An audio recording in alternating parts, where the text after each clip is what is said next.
하나님께서 오늘 우리에게 주시는 말씀은 사사기 16장 23절부터 31절입니다.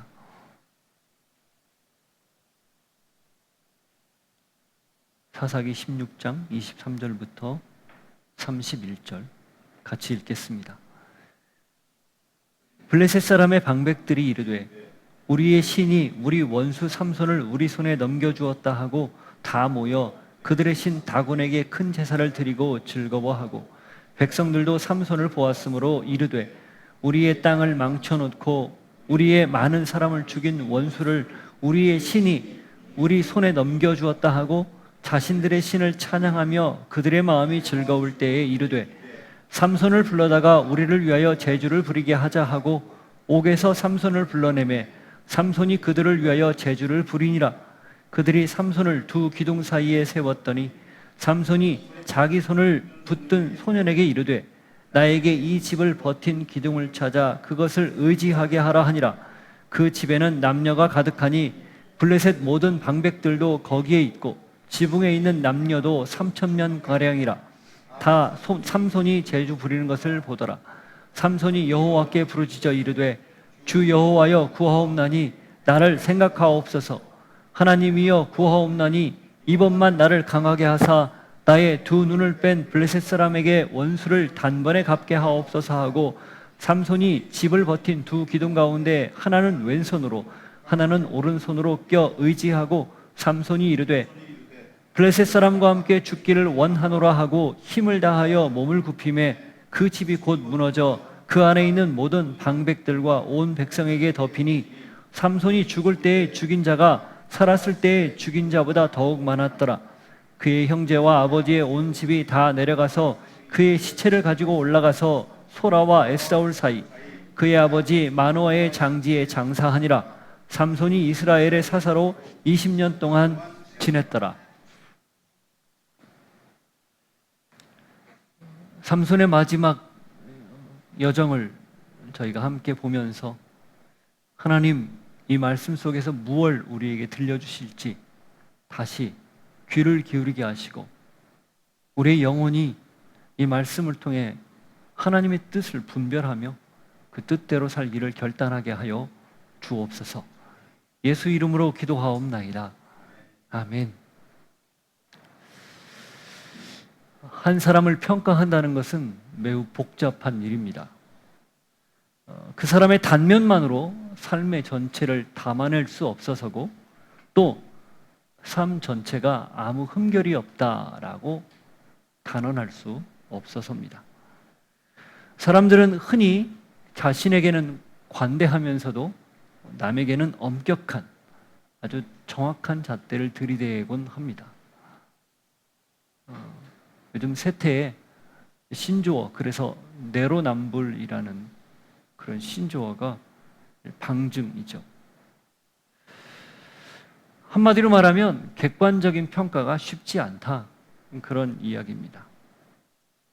신앙이란 언제나 하나님 앞에서 어떤 모습으로 살고 있는지를 진지하게 짚는, 이게 바로 신앙이죠.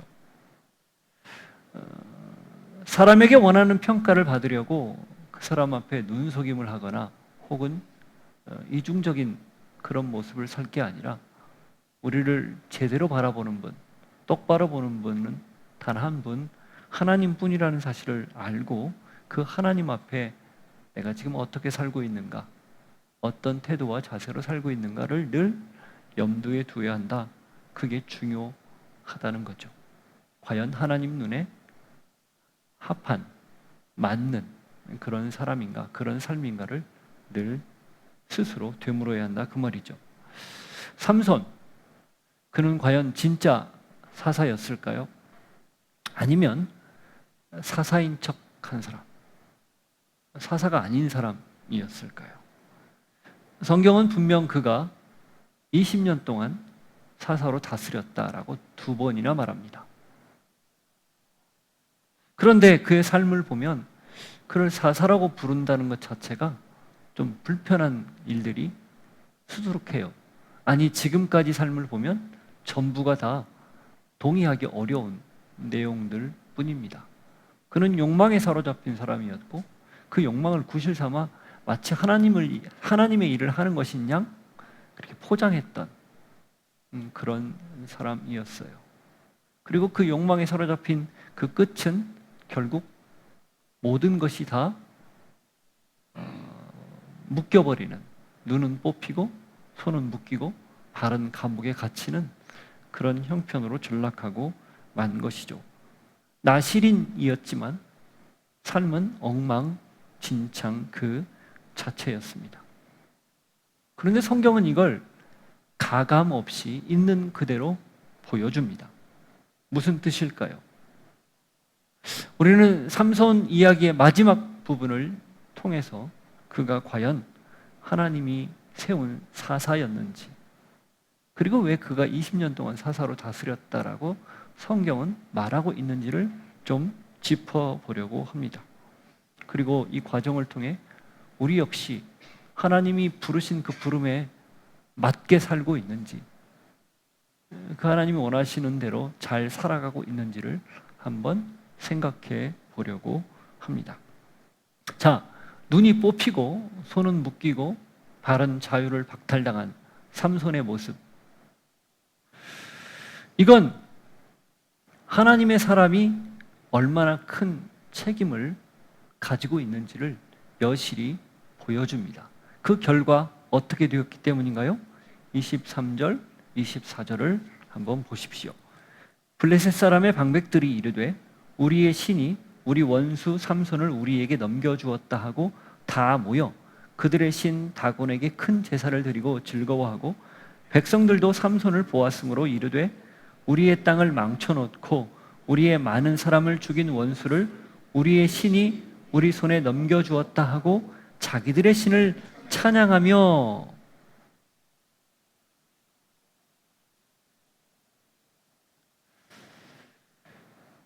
하나님을 믿는 사람이 제 역할을 하지 못했을 때 어떤 일이 벌어지는가? 하나님의 이름이 땅에 떨어지는, 하나님의 명예가 실추되는 그런 일이 벌어지고 맙니다. 자, 23절, 24절을 읽으면서 여러분의 이 귀에 가장 확연하게 들린 표현이 뭡니까? 무슨 단어예요? 무슨 단어? 우리라는 단어예요. 우리. 이게 23절에 3번, 24절에 5번, 도합 8번이나 나옵니다. 물론 그 뒤에도 나와요. 우리 계속 이야기해요. 이게 왜 그럴까요? 이게 무엇을 뜻할까요? 하나님의 사람이 무너지는 순간 하나님을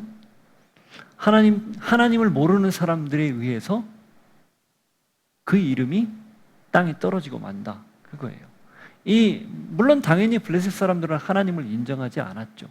그런데 자신들의 최고의 걸림돌인 삼손, 그것도 자신들의 눈앞에서 지금 붙잡혀서 아무 행세도 못하는 그런 삼손, 걸림돌이 제거된 직후이기 때문에 마치 신들의 전쟁에서 이긴 것인 양 의기양양하게 자기들끼리 모여서 우리들의 신이 우리들의 땅을 우리 반복하면서 이겼다, 승리했다, 그렇게 자축하고 있는 거예요.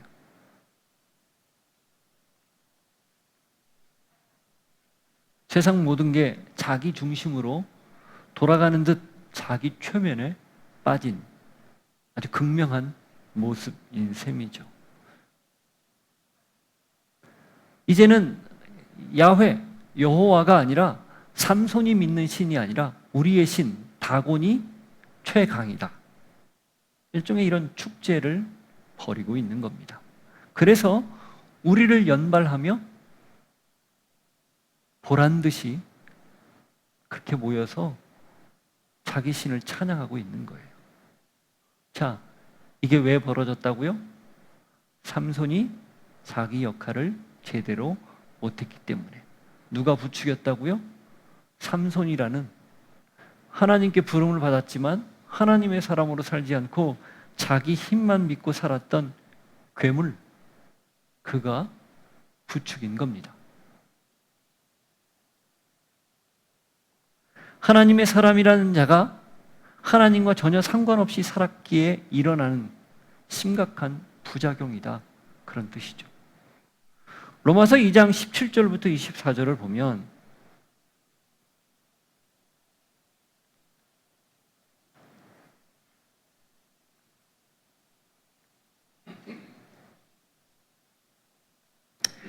보십시오. 유대인이라 불리는 내가 율법을 의지하며 하나님을 자랑하며 율법의 교훈을 받아 하나님의 뜻을 알고 지극히 선한 것을 분간하며 맹인의 길을 인도하는 자요 어둠에 있는 자의 빛이요 율법에 있는 지식과 진리의 모본을 가진 자로서 어리석은 자의 교사요 어린아이의 선생이라고 스스로 믿으니. 유대인들에게 지금 하는 말이에요. 율법을 가졌다고 하면서도 뭐라고요? 자기들이 잘하고 있다라고 스스로 그렇게 여기고 있다는 거예요. 21절. 그러면 다른 사람을 가르치는 내가 내 자신은 가르치지 아니하느냐? 도둑질하지 말라 선포하는 내가 도둑질하느냐? 너는 네가 율법을 가르치면서 그 율법대로 살지 못하면서 남들에게 율법을 강요하고 있지 않느냐? 유대인들에게 하는 말이죠. 22절. 간음하지 말라 하는 내가 간음하느냐? 우상을 가증히 여기는 내가 신전 물건을 도둑질하느냐? 율법을 자랑하는 내가 율법을 범함으로 하나님을 욕되게 하느냐? 유대인들이 지금 그러고 있다는 거예요. 그러면서도 율법을 지켜야 한다. 그렇게 강조하는 걸 지금 바울이 콕 집어서 이야기하는 거예요. 24절. 기록된 바와 같이 하나님의 이름이 너희 때문에 이방인 중에서 모독을 받는도다. 그러니 하나님의 이름이 도리어 저 유대인들처럼 하나님을 믿을 거라면 차라리 안 믿고 말겠어. 이런 얘기를 듣는다는 거예요. 지금 삼손이 하나님의 사람으로 부름받아서 나시린으로 구별되어서 지금껏 살아왔는데 그가 어처구니 없이 자기 마음대로 자기 뜻대로 하나님과 상관없이 살아서 그 결과 블레셋 사람들에게 붙들린 것은 그냥 개인이 붙들린 게 아니라 하나님이 삼손을 통해서 투영되어서 블레셋 사람들에게는 적어도 아무 신도 아닌 아무런 존재도 아닌 가치도 없는 영향력도 없고 힘도 없는 그런 신으로 전락하고 말았다는 겁니다.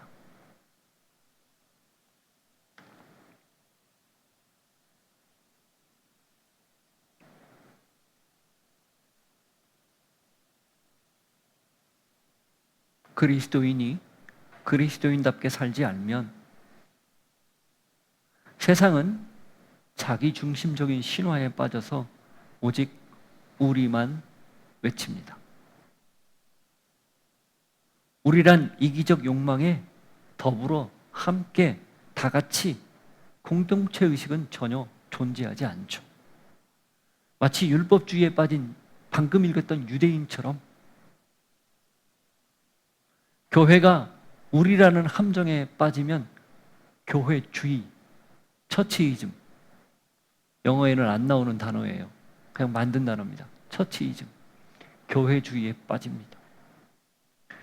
그리스도인이 우리란 늪에 빠지면 삼손의 오류, 삼손이즘, 샘손이즘, 삼손의 오류에 빠져요. 자기 욕망에 사로잡혀 자기 본분을 다하지 못해서 하나님의 이름을 실추시키는 그 결과를 낳는 거죠. 이 23절, 24절에 나오는 이 블레셋 사람들의 환호, 그것은 다분히 삼손의 부채질, 삼손이 그렇게 터뜨린 것과 다름없다라는 겁니다.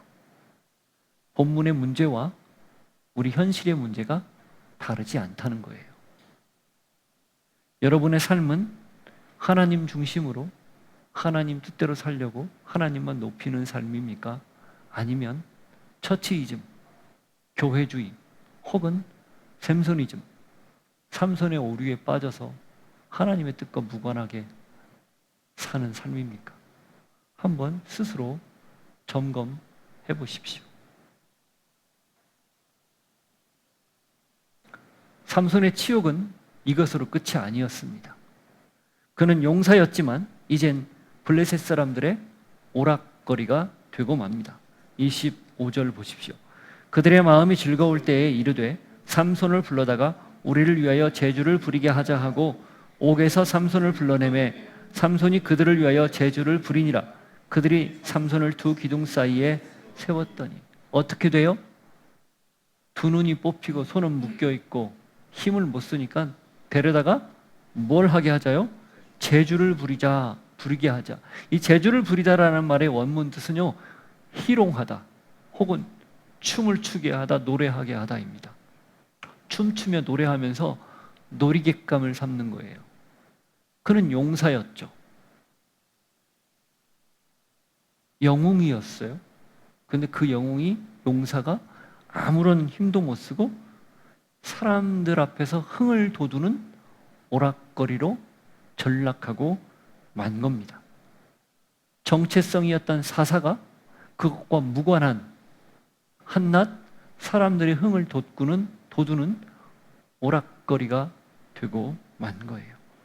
자기 욕망에 사로잡혀 산 결과 다른 사람의 욕망을 위해 사로잡힌 사람이 되고 만 겁니다. 맡겨진 일을 제대로 하지 않고 자기 욕망에 붙들려 살면 그 사람은 다른 사람의 욕망에 매이는 치욕을 마주하게 됩니다. 이게 현실이에요. 사람들은 눈이 뽑히고 힘이 사라진 그를 비웃었지만 어쩌면 그는 이미 오래전부터 보지 못하는 영적인 소경이었고 이미 오래전부터 하나님의 힘이 아닌 자기 힘을 썼기에 제대로 된 힘을 발휘하지 못하는 잘못된 힘만 남발하는 사람이었다라는 겁니다. 따라서 그리스도인, 우리가 하나님의 사람이라면 분명히 내가 누구인지를 알 뿐만 아니라 그 힘을 정확한 방향으로 제대로 쓰는 게 중요합니다. 베드로전서 4장 10절에 그래서 베드로 사도가 이런 이야기를 해요.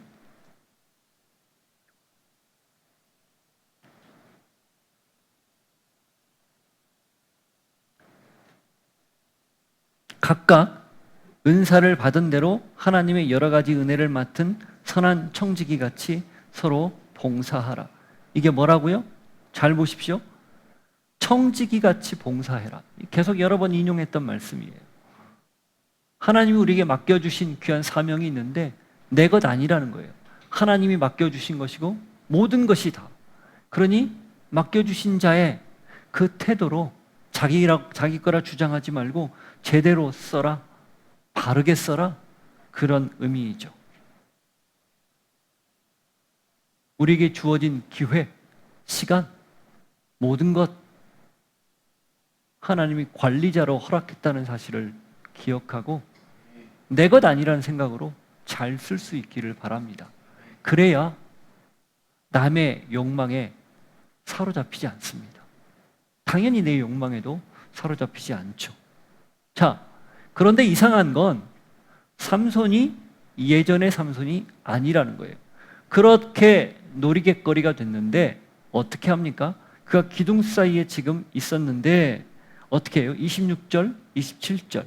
삼손이 자기 손을 붙든 소년에게 이르되 나에게 이 집을 버틴 기둥을 찾아 그것을 의지하게 하라 하니라. 그 집에는 남녀가 가득하니 블레셋 모든 방백들도 거기에 있고 지붕에 있는 남녀도 3,000명 가량이라.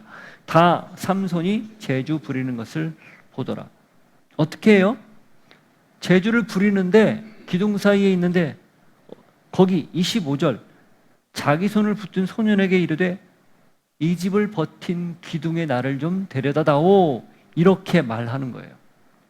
삼손이 지금껏 누군가에게 의지한 적이 있습니까? 없어요. 그냥 독불장군이었어요. 심지어는 하나님 앞에서도 자기 마음대로 살았던 사람이에요. 근데 지금은 그럴 수밖에 없죠. 앞이 안 보이고 힘도 못 쓰고 붙들려 있으니 당연히 누군가에게 의지해야만 됩니다. 당연하죠. 그런데 이게 자존심을 꺾지 않으면 안 되는 일이에요. 자존심을 꺾어야 가능한 일입니다. 재주 부리는 것도 수모를 겪는 것도 자기 자존심을 꺾어야 가능한 일이에요. 성경에는 나와 있지 않지만 행간을 읽어보면 미묘한 변화가 시작됐다는 거예요. 비로소 깨달은 거죠. 그동안 아무도 의지하지 않고 심지어 하나님도 의지하지 않고 내 힘대로만 살았던 그가 이게 아니구나. 이게 아니구나. 비로소 깨달았다는 겁니다. 하나님 앞에서, 사람들 앞에서 낮아졌다. 겸손해졌다. 이 의미예요. 그래서 그는 자기가 해야 할 일이 무엇인지에 잠잠히 집중하는 겁니다.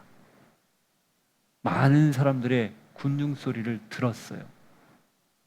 그리고 자신에게 주어진 마지막 사명이 무엇인지 조금씩 조금씩 깨달아가는 거죠. 사사로서의 정체성을 비로소 되찾기 시작하는 겁니다. 안타까운 건 조금 일찍 자각했더라면 이라는 아쉬움이에요. 하지만 어떻게 합니까? 이미 늦어버린 걸. 그러나 늦지 않았습니다. 마지막 순간에 그는 진심으로 뉘우치고 자기가 해야 할 일을 찾았기 때문이죠. 어떻게? 하나님을 다시 찾는 모습을 통해서. 이게 그래서 은혜예요. 우리에게 주어진 기회를 다 잃어버렸다 해도 하나님을 다시 찾는 순간, 그게 곧 최적의 순간입니다. 최고의 순간입니다. 그래야 오락거리로 전락한 자리를 하나님의 능력으로, 은혜로 반전의 자리로 바꾸는 거예요. 역전의 자리로 바꾸는 거죠. 우리가 삼손에게서 읽는 안타깝지만 분명한 하나님의 메시지는 하나님을 붙들면 그 가장 치욕스러운 자리, 가장 힘들고 안타까운 자리가 기가 막힌 하나님의 역사의 현장으로 바뀔 수 있다라는 사실입니다. 삼손처럼 무너졌더라도 하나님을 붙드는 순간, 그게 최고의 순간이고 반전의 순간이라는 것을 꼭 기억할 수 있기를 바라요. 이사야 55장 6절 8절.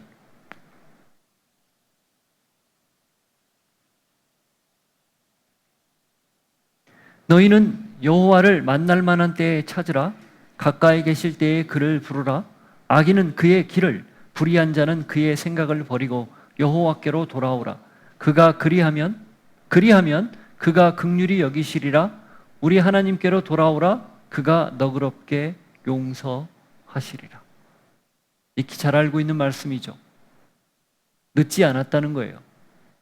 삼손에게도 늦지 않았듯이 우리에게도 마찬가지라는 겁니다. 중요한 건 돌아가는 것이고 그분을 기억하는 것이고 그리고 하나님을 다시 붙드는 것이지 내가 이랬네 저랬네 자격이 있네 없네 아니라는 거예요. 그때 회복이 시작됩니다. 자, 그렇게 해서 삼손이 그 소년의 도움으로 가장 중요한 기둥, 그 전체를 떠받치고 있는 기둥, 거기에 갑니다. 그 규모가 어느 정도인가 3,000명가량이 모여 있었다라고 얘기해요. 적지 않습니다. 보통 그 팔레스틴 지역의 그 주택 혹은 이런 큰 신전 같은 구조는 기둥이 있고 그 기둥 위에 슬라브 같은 구조로 평평하게 쌓고 그 위에 사람들이 올라가거나 그 밑에 사람들이 있거나 보통 그럽니다. 다 합쳐서 3,000명 정도였다는 거죠. 그리고 블레셋 방백들도 모였다고 합니다. 5대 도시의 방백들 5명.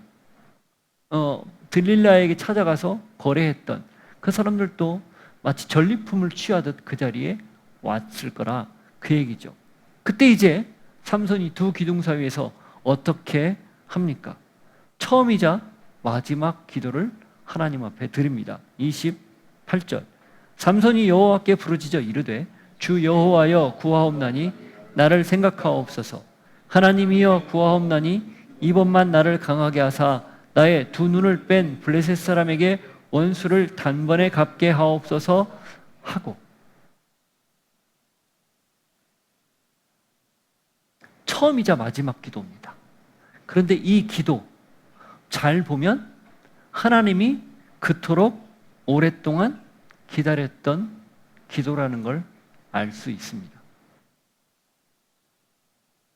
자기 힘만 믿고 날뛰던 그에게 한결같이 그 자리에 서서 나를 좀 보아다오, 나에게 힘을 좀 도와달라고 해다오, 나에게 도움을 좀 청해다오 라고 늘 서서 기다리던 그 기다림, 이게 바로 이 28절에 나오는 삼손의 기도, 그 기도를 통해서 엿볼 수 있는 내용입니다. 마치 집을 떠난 둘째 아들 탕자죠. 그 탕자를 오래오래 기다리던 아버지 같은 그런 마음, 이게 바로 28절에 보이는 내용이에요. 저는 이 16장 28절이 사사기 전체에서 가장 가슴 시린 장면으로 느껴졌습니다. 하나님은 기다리고 삼손은 마침내 기도합니다. 하나님은 변함없는 사랑으로 그 자리에 서 있고, 삼손은 이제야 그 사랑을 깨닫고 달려갑니다. 하나님은 삼손을 용서하고, 삼손은 그 용서를 믿고 비로소 헌신합니다. 하나님은 그에게 직접 말하지 않고 그 자리에 서 있고, 삼손은 마침내 하나님께 자신의 삶을 드립니다. 어떻게? 사사로서. 결국 회개가 삼손을 살린 셈이죠. 하나님의 사랑이 그를 다시 세운 겁니다. 하나님의 변함없는 은혜가 그에게 다시 기회를 허락한 겁니다. 그래서 삼손은 사사입니다. 비록 흠결이 많았지만 그걸 뉘우치고 하나님 앞에 온전히 다시 엎드려 그분을 붙들었기에 그는 사사입니다. 하나님의 사사. 우리도 마찬가지겠죠. 늦지 않았습니다. 둘째 아들이 아버지를 떠올리고 돌아가기로 결심했듯 돌이켜야 다시 살 수 있는 길이, 두 번째 기회가 주어집니다.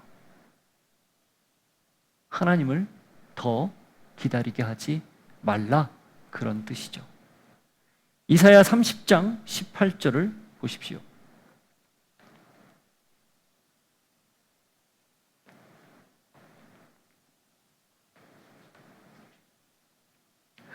그러나 여호와께서 기다리시나니 이는 너희에게 은혜를 베풀려 하시며 일어나시리니 이는 너희를 긍휼히 여기려 하심이라.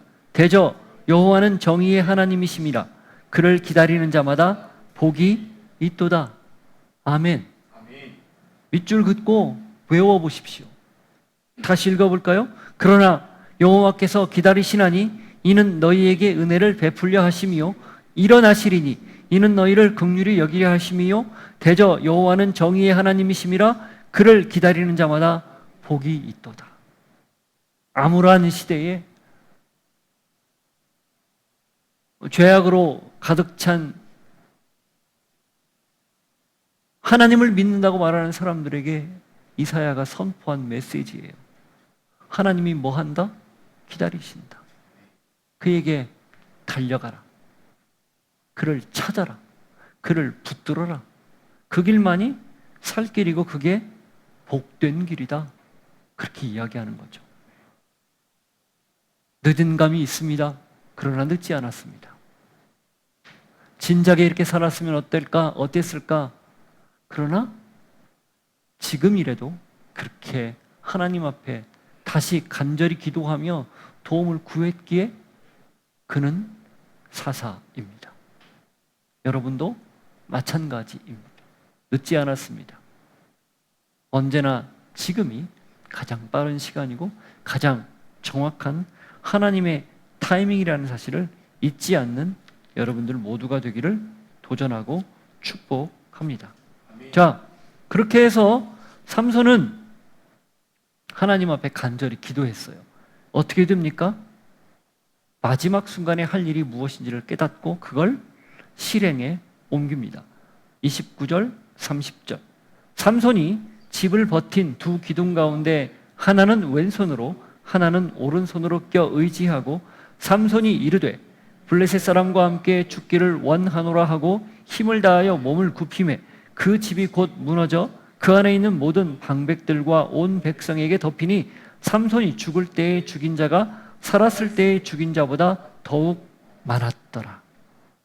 성경은 살았을 때 죽인 자보다 죽었을 때 죽인 자가 많았다고 이야기합니다. 안타까운 일이죠. 죽음으로 결국 끝났으니. 그런데 하나님은 그에게 마지막 힘을 머리카락이 자라는 힌트를 통해서 주시면서 무엇을 기대하셨을까요? 하나님의 뜻대로 마지막 순간에 바로 서기를 기대했다는 거예요. 그리고 삼손은 그 기대대로 하나님을 붙들고 마지막을 하나님께로 향하여 달려가는 그런 모습을 띠게 됩니다. 적어도 마지막은 사사다웠다, 그런 뜻이에요. 그래서 31절 어떻게 평가합니까? 그의 형제와 아버지의 온 집이 다 내려가서 그의 시체를 가지고 올라가서 소라와 에스다올 사이 그의 아버지 마노아의 장지에 장사하니라. 삼손이 이스라엘의 사사로 20년 동안 지냈더라. 이스라엘 사사로 20년간 있었다. 다시 얘기해요. 두 번째 얘기하는 거죠. 그는 사사였다. 한마디로 그 얘기입니다. 자, 삼손의 결론입니다. 삼손은 사사답지 않았어요. 무수한 기회를 놓쳤고 하나님의 뜻보다 자기 욕망대로 살았습니다. 이건 분명 무거운 책임이죠. 그리고 그가 안고 가야 하는 결과였습니다. 하나님이 모를 리 없었죠. 당연히 외면하지도 않았습니다. 하지만 마지막 순간 삼손은 비로소 하나님을 전적으로 붙들었죠. 그전엔 힘을 마치 자기 것인 양 휘둘렀지만 이젠 하나님의 힘만 구했습니다. 그의 기도가 완벽해서도 삶이 모범적이어서도 절대 아닙니다. 그럼에도 불구하고 마지막 순간에 하나님을 전적으로 붙들었기 때문에, 의지했기 때문에 하나님이 그를 사사로 인정한 것이죠. 에스겔서 18장 21절 22절에 보면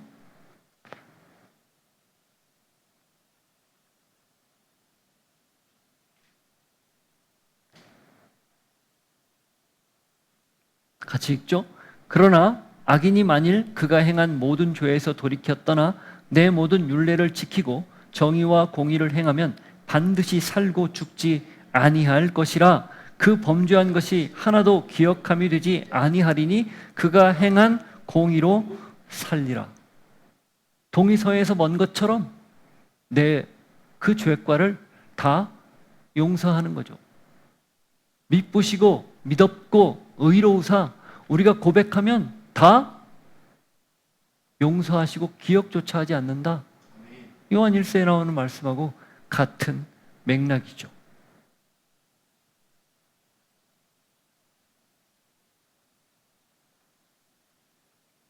하나님은 우리가 어디까지 실패했는지만이 아니라 지금 누구를 붙들고 있는지를 반드시 봅니다. 그러나 이 말이 그러니 과정은 중요하지 않다, 이건 아니에요. 행여 마지막만 좋으면 다 괜찮다 이렇게 생각하지 말라는 거죠.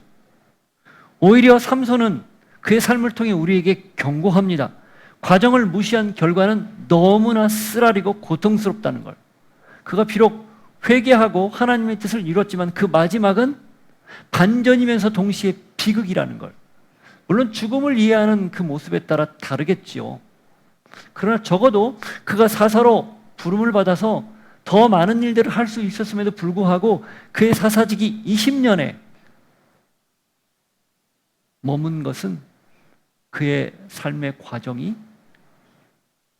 안타깝게도 그 결과로 나타난 모습이기 때문입니다. 하나님이 우리가 어떤 길을 걸어왔는지 다 알면서도 지금 다시 하나님을 붙들어야 한다 말합니다. 그리고 그때 기회를 주십니다. 그러니 그 은혜 헛되게 받으면 안 될 것입니다.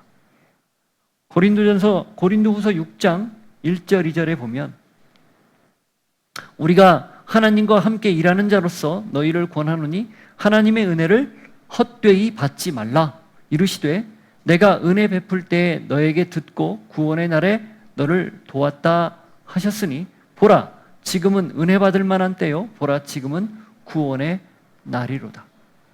은혜를 헛되게 받지 말라. 하나님이 지금 주시는 은혜 그것을 가볍게 여기지 말라. 하나님이 주시는 기회 그것을 흘려보내지 말라. 그런 뜻이죠. 그러니 지금부터라도 주님 앞에 반응해야 합니다. 그래서 반응했던 삼손이 진짜 사사로 불리는 이유고 우리가 진짜 신앙인으로 살게 될 이유입니다. 부디 삼손을 보면서 그 삼손의 삶을 우리 삶에 한번 대입해보고 그가 과정이 비록 아쉬웠지만 마지막 순간에 하나님을 붙들었다는 사실을 꼭 기억하시고 우리는 그걸 거울 삼아 우리의 과정이 매 순간이 하나님과 함께 하나님을 붙들고 살 수 있는 하나님의 사람으로 살아갈 수 있는 여러분 모두가 되기를 축복합니다. 같이 기도하죠. 지금은 예수 그리스도의 은혜와 하나님 아버지의 사랑과 성령님의 교통하심이 하나님을 붙들었기에 하나님께서 사사로 인정해 주신 것 바라보면서 우리가 하나님을 붙드는 순간 그리고 그것이 매일매일 지속되는 삶일 때 너 하나님의 사람아, 너 하나님의 사람아 말씀해 주시는 그 음성을 기억하고 하나님의 사람으로 살기를 결단하고 소망하는 주의 백성들 머리 위에 삶의 자리 위에 이제로부터 영원토록 함께 하시기를 간절히 축원하옵나이다. 아멘.